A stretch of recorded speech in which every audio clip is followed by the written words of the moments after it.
এতটাই কুয়াশা যে আমি পড়ানোর পর বেরিয়ে দেখছি কিচ্ছু দেখা যাচ্ছে না।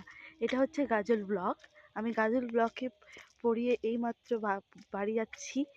বেরিয়ে দেখছি এত সাংঘাতিক কুয়াশা, মানে আমি নিজের হাত নিজেকেই দেখতে পাচ্ছি না। এখন বাজে রাত 8:17।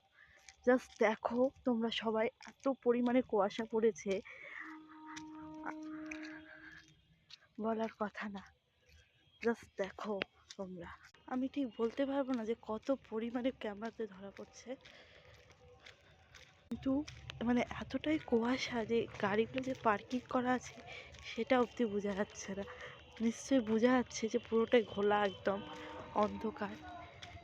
এই যে মানে এখানে যে একটা গেট আছে সেটাও বোঝার মতো ক্ষমতা নেই, এত কুয়াশা। তো আমি নতুন, আমার চ্যানেলটা প্লিজ সাবস্ক্রাইব করে দিও সবাই, প্লিজ।